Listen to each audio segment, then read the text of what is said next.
पाकिस्तान और भारत के सेक्रेटरी खारजा के दरमियान आज मुलाकात हुई।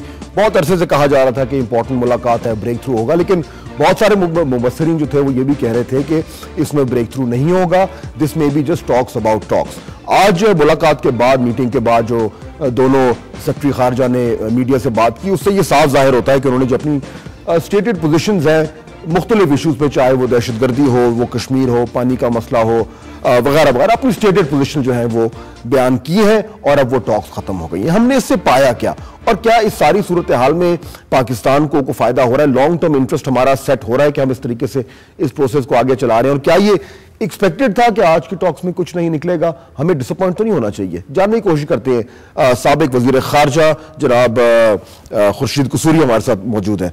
कुसूरी साहब, आप ये एक्सपेक्ट कर रहे थे कि यही नतीजा निकलेगा? कुछ ज्यादा एक्सपेक्टेशन तो नहीं थी हमारी। देखिए, ये जो टॉक्स का हो जाना ही एक प्रोग्रेस है। उसकी वजह जो 15 महीने का बीच में एक तात्तुल आया था, इसके अगर आप पस मंजर में देखें कि हिंदुस्तान में मीडिया और पब्लिक ओपिनियन कितना नेगेटिव हो गया था बॉम्बे के बाद, तो मैं ये समझता हूं कि इसको एक मुस्बत पेशरफ्त समझना चाहिए। मैं कम से कम ये नहीं समझ रहा था कि इसके फौरन बाद कंपोजिट डायलॉग शुरू हो जाएगा, हालांकि मेरी ख्वाहिश है कि हो जाए। लेकिन एक बात ये भी वाज़ेह है कि भारत और पाकिस्तान को ऑप्शन कोई नहीं है। 3 बड़ी जंगें, 2 छोटी जंगें हम लड़ चुके हैं, दोनों न्यूक्लियर पावर्स हैं, और फिर जितनी इंटरनेशनल कम्युनिटी है वो सब प्लेबैक सिंगर के तौर पर काम कर रही है। तो चाहे यूनाइटेड स्टेट्स हो, यूरोपियन यूनियन हो, मुसलमान ममालिक हो, और मैं तो चीन भी कहूंगा, सबकी ख्वाहिश है कि पाकिस्तान भारत की, और ये मैं तजुर्बे पे कह रहा हूँ कि ये सारी जो नाम मैंने लिए हैं, ये चाहते हैं पाकिस्तान भारत के ताल्लुकात जो हैं वो बेहतर हों, क्योंकि सबका इसमें मुश्तरका इंटरेस्ट है और हमारा तो बहरहाल है।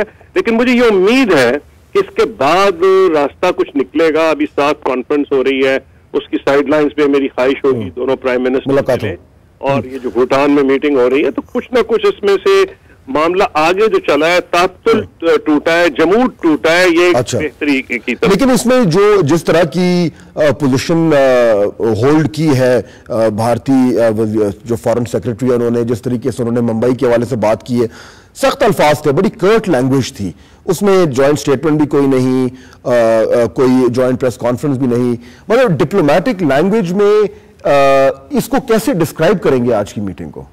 मैं ये कहूंगा जी कि एक टेंस बैकग्राउंड में ये एक आगाज हुआ है। मुझे याद है कि जब हमारी बातचीत हुई थी, आपको पता है जब मैं वजीर खारजा बना था तो 1 million soldiers eyeball to eyeball थे। ये भारत की लोकसभा के बाद जब बातचीत हुई है, तो वो को आसानी से नहीं थी, ये काफी प्लेबैक सिंगर्स उसमें भी आए थे। और जब वाजपेयी साहब ने ऐलान किया था उनका famous declaration extending hand of friendship, तो उससे 2 रोज कबल मुझे कॉलिन पाल साहब का टेलीफोन भी आया था, and I have no doubt कि उन्होंने इंडियन फॉरेन मिनिस्टर से भी उस सिलसिले में बातचीत की होगी। तो मैं ये समझता हूं कि ये वैसे ही नहीं हो गया जो टॉक्स का आगाज है, इसका लंदन कॉन्फ्रेंस से भी ताल्लुक है, अफगानिस्तान से ताल्लुक है, खित्ते के मामलात से ताल्लुक है, और फिर जो पाकिस्तान का रोल अब आ रहा है, मुल्ला ब्रदर जैसे वो पकड़े गए और बहुत से वो पकड़े गए।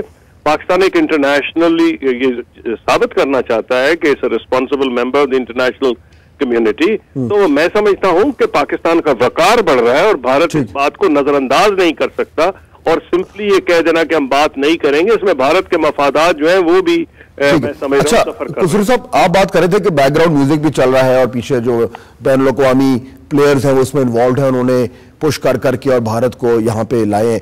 अगर ये वाकई है जो कि ये यही सुनते आ रहे हैं, तो विच मीन्स कि ये भी प्लान था कि ये पहली टॉक्स आइस ब्रेकिंग तो ऐसी होगी, लेकिन आने वाले दिनों में मुस्बत जो प्रोग्रेस है वो उसकी तवक्को की जा सकती है, मे बी सार्क समिट में या उससे आने वाले दिनों में? इसलिए की जा सकती है, लेकिन एक बात है कि वो नेचुरली, ये मैं नहीं कोई अंडर एस्टिमेट करता हिंदुस्तान में जो कंसर्न है, we should not run away with that idea, क्योंकि जो बॉम्बे के बाद धक्का लगा है वो तो बहरहाल लगा है। इसलिए हमें ये नहीं समझना चाहिए, खाम ख्याली होगी कि वो कोई छोटा वाकया था, उसने बहुत बड़ा एक धक्का उस प्रोसेस को लगा है। लेकिन क्योंकि ऑप्शन कोई नहीं है दोनों मुल्कों के बाद, और पाकिस्तान का अपना मफाद भी है, हम इकोनॉमिक प्रोग्रेस करना चाहते हैं, इन्वेस्टमेंट लाना चाहते हैं, फॉरेन इन्वेस्टमेंट, लोकल इन्वेस्टमेंट, सारे का दारो मदार जो है स्टेबिलिटी पे है। अगर आपके उनमें स्टेबिलिटी होगी तो मुझे इसलिए कभी उम्मीद है कि पाकिस्तान का मफाद भी ये डिमांड करता है और हिंदुस्तान का भी मफाद ये डिमांड करता है इसलिए नॉइजेस जरूर किए जाएंगे डोमेस्टिक कंस्टिट्यूएंसीज के लिए इस किस्म के कि उनको खुश रखा जाए, लेकिन जो बुनियादी मुहर्रिक है इसके पीछे वो कौमी मफादात वो बहरहाल वहां है। ठीक है, खुर्शीद कसूरी साहब, साबिक वजीर खारजा पाकिस्तान के, बहुत शुक्रिया, हमसे बात कर रहे थे और ये बता रहे थे कि ये एक्सपेक्टेड था जो आज हुआ है, इसमें कोई ख़ास पेशरफ्त नहीं हुई है। अपनी अपनी जो स्टेटेड पोजीशंस हैं उन्हें दोनों ममालिक ने दोहराया, लेकिन आने वाले दिनों में क्योंकि इसमें इंटरनेशनल प्लेयर्स इन्वॉल्व है तो ये तवक्को है कि पाकिस्तान और भारत के दरमियान जो एक कशीदगी का सिलसिला है वो कम होगा और कुछ मजीद मुस्बत डायलॉग जो है उसकी उम्मीद की जा सकती है। ब्रेक लेंगे, जब वापस आएंगे तो NA-55 में अनप्रेसिडेंटेड मीडिया कवरेज हुई, क्यों, इसमें क्या खास बात थी और मीडिया ने इस इलेक्शन में रोल क्या प्ले किया, जानेंगे इस ब्रेक के बाद।